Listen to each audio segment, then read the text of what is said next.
तरीके से लगातार कार्रवाई हो रही है इस पूरे मामले को लेकर। अब देखना होगा पुलिस का एक्शन और ज्यादा कितना बढ़ता है इस पूरे मामले में।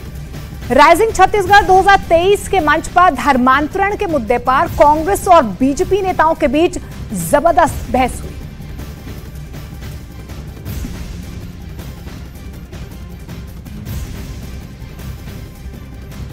महत्वपूर्ण मुद्दे का रुख कर लेते हैं, वो है धर्मांतरण का मुद्दा।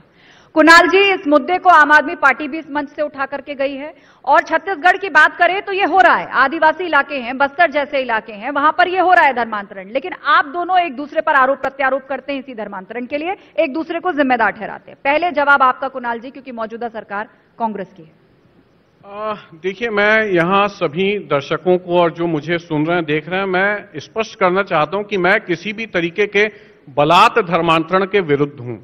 और जो संविधान बोल रहा है, जो संविधान ने हमें कहा है, जो धर्म को मानने की व्यक्तिगत स्वतंत्रता दी है, संवैधानिक रूप से काम होना चाहिए। और मैं ये हर बार कहता हूं, भाजपा के लोगों से भी कहता हूं, केंद्र में जो इनके मठाधीश बैठे हैं उनसे भी मैं कहता हूं कि भाजपा धर्मांतरण को लेके, केंद्र सरकार धर्मांतरण को लेके कोई स्पष्ट कोई एक नीति रीति क्यों नहीं बना देती। अगर वह स्पष्ट रीति नीति बना देती है तो मैं इस केंद्र सरकार के साथ खड़ा रहूंगा। मैं जिम्मेदारी के साथ कह रहा हूं, भाजपा धर्मांतरण को लेके कोई नीति रीति क्यों नहीं बना। अगर अवैध तरीके से कोई काम हो रहा है, चाहे वो धर्मांतरण है या किसी भी प्रकार का क्राइम है, अगर केंद्र से पॉलिसी नहीं आएगी तो क्या राज्य से पल्ला झाड़ेंगे? राज्य ने बिल्कुल नियम बना के रखे हैं।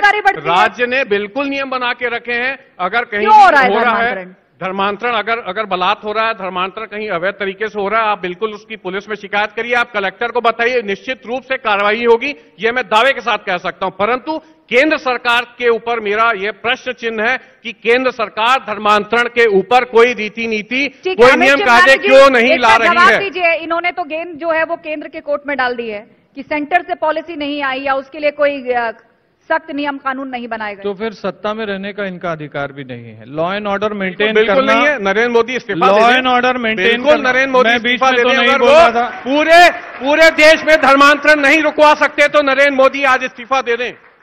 मैं बीच में नहीं बोल रहा था, डेकोरम मेंटेन कर रहा हूं। स्टेट लॉ एंड ऑर्डर को मेंटेन करने की जिम्मेदारी रखता है और अगर आपके राज्य में आपकी सरकार के होते हुए दंगे होते हैं, कर्फ्यू लगता है और आपके एसपी को चिट्ठी लिखनी पड़ती है कि धर्मांतरण करने वाले लोगों और जिनका धर्मांतरण होने वाला है उनके बीच में क्लैशेस होंगे, ये हम नहीं कह रहे हैं, एसपी साहब कह रहे हैं। उसकी चिट्ठी के बाद भी आप अगर उसको आप वैध तरीका या केंद्र सरकार पर डालना चाहते हैं, आपने सारी चीजें 5 साल में केंद्र पर ही डाली हैं, इसीलिए ही आपको असक्षम सरकार माना जा रहा है।